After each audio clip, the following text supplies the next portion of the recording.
Bonjour à tous, aujourd'hui nous allons recréer un nouveau matte painting très explicatif et détaillé qui va se dérouler donc en plusieurs étapes.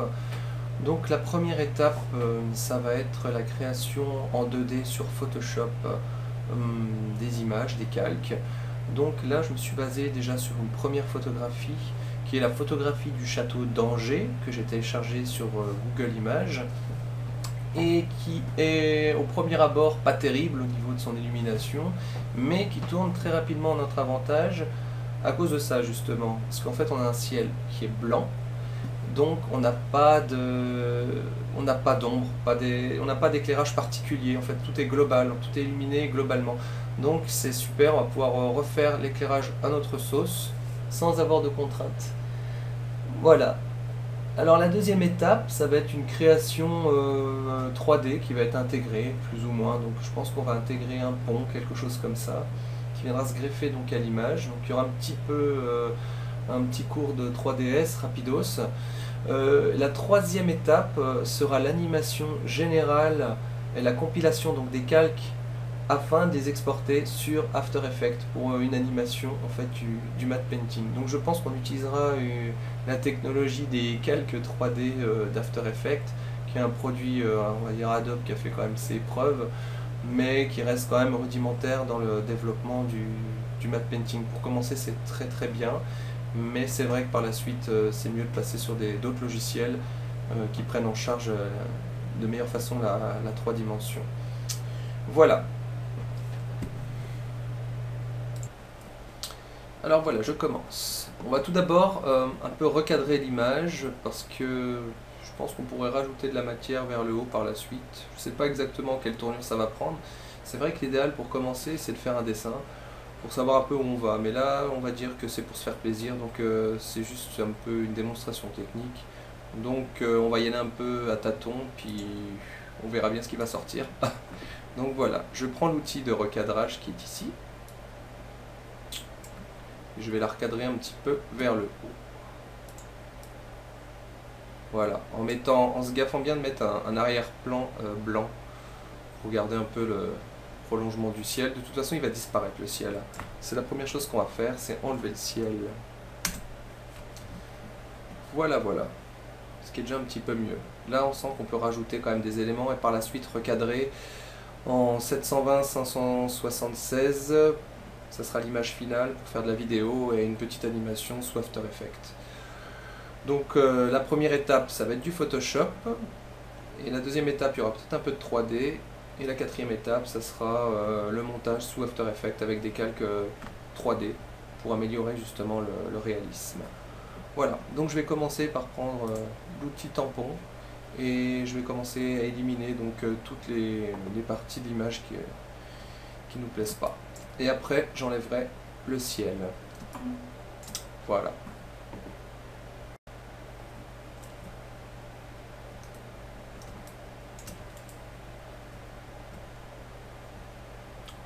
Donc je règle la tolérance de ma forme, enfin de mon tampon à 100% pour masquer et recréer de la matière sur ce qui ne m'intéresse pas. C'est un peu de la triche, mais c'est ce qu'on veut, c'est du trucage.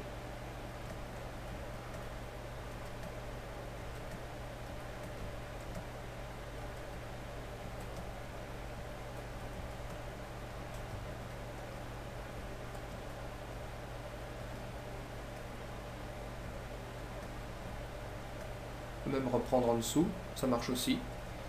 Prendre des morceaux plus bas, de toute façon c'est exactement le même éclairage, c'est peut-être pas tout à fait le même angle de vue évidemment, mais bon, je pense que la perspective sera quand même bien respectée, il n'y aura pas de problème.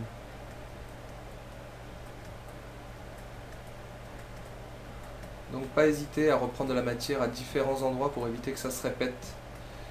C'est le piège du tampon, c'est on répète une partie existante, donc autant prendre à chaque fois à différents endroits pour éviter d'avoir ce problème de répétition. Il y a des chances que par la suite je recrée de la fausse végétation en 3D animée, genre des arbres sous Maya ou du Paint Effect, ou enfin quelque chose d'assez rapide pour pouvoir justement mettre en scène de la végétation, quoi, parce que la végétation d'origine est très statique, on va pas la garder si on veut que ça soit un peu vivant.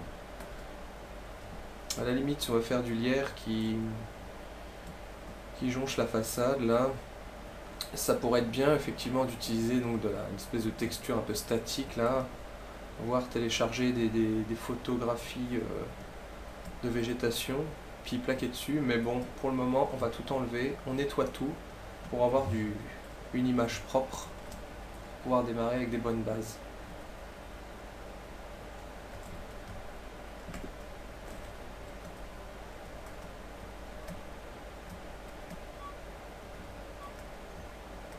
Donc là, ça se répète un peu. Enfin, je me dis autant prendre un peu en haut, voilà. On peut régler la dureté de la forme, parce que là, on s'aperçoit que c'est un petit peu flou sur les alentours, là.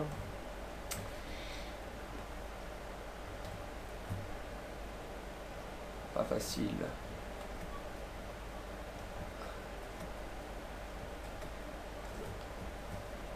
Voilà. Donc je vais faire une petite pause là, pendant que je dégrossis le travail, et je reprendrai après. Voilà, j'ai un peu éliminé donc toutes les parties de végétation qui me déplaisaient. Maintenant, on va attaquer le détourage en fait du château pour enlever le ciel en fait. Donc ça va être assez simple, hein, puisque les traits sont assez géométriques, hein, c'est des courbes ou des traits droits. Donc je vais utiliser l'outil plume, qui est très bien parce que c'est très précis. Et je vais commencer. Donc il y aura des retouches à faire bien sûr après, là pour le moment c'est encore un peu grossier, mais...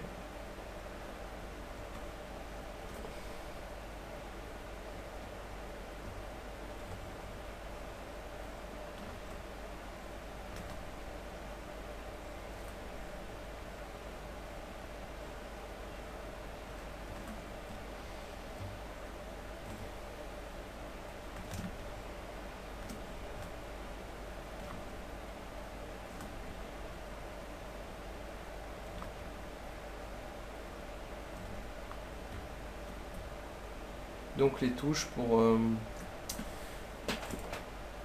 bouger les béziers,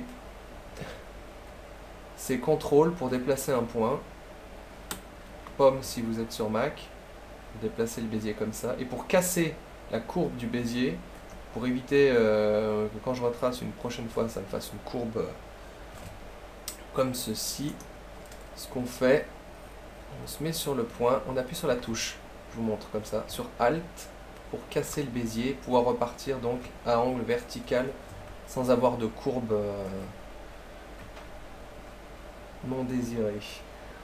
Voilà, alors là il y a une partie qui est pas très jolie, on dirait qu'il y a un échafaudage, ils sont en train de faire de la rénovation sur le château, donc je pense que cette partie là je vais la zapper. Je vais m'arrêter ici au niveau de la construction, je vais descendre directement ici, paf.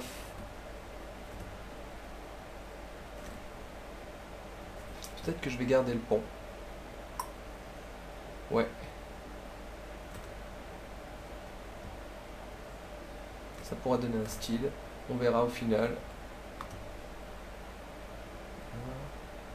Alors ne pas hésiter à toujours détourer un peu vers l'intérieur. Parce que si vous détourez vers l'extérieur, vous risquez d'avoir pareil des éléments qu'on veut pas. Donc genre de la végétation ou des bouts de ciel blanc qui vont se coller sur votre image. Donc pas hésiter à zoomer.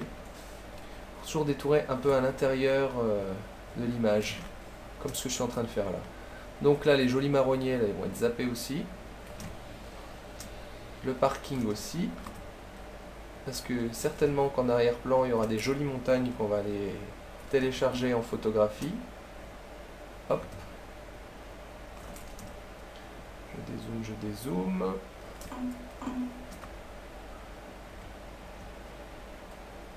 Voilà. Donc une fois que je suis arrivé ici, je vais faire le tour de mon image avec la plume. Voilà. Et je ferme mon tracé. Voilà. Donc à partir de là, vous pouvez aller dans l'onglet des tracés, comme ici. Là mon Photoshop est en anglais, dans Path, et vous cliquez là-dessus. c'est pour transformer le tracé en sélection. Donc voilà. Alors au préalable, ça peut être bien d'avoir double-cliqué sur l'arrière-plan qui était la photographie pour le passer en calque. Il vous demande en double-cliquant dessus si vous voulez le passer en calque, vous faites oui. Moi je l'ai déjà fait, mais sinon vous ne pourrez pas supprimer ou faire une sélection comme ça risque de poser des problèmes par la suite et surtout quand vous supprimez vous risquez d'avoir la couleur d'arrière-plan qui apparaît. Alors il faut passer en mode calque et pour ceci vous double-cliquez là-dessus et vous transformez ça en calque. Voilà, donc j'appuie tout simplement sur la touche Supr et on a supprimé tout ce qui nous dérangeait. Maintenant on va peut-être pouvoir retravailler un peu les formes qui sont par endroits un peu moyennes je dirais, surtout ici, parce que j'ai dû recréer de la matière, j'ai dû reprendre un morceau en bas pour recréer le haut vu qu'il y avait l'arbre qui me gênait, et du coup au niveau perspective on n'est pas très bon, donc voilà. C'est pas gênant, si on peut faire un château en ruine par exemple, de toute façon on va tailler dans la matière et puis c'est pas trop gênant, mais si on veut faire quelque chose de propre, autant retravailler un peu la perspective.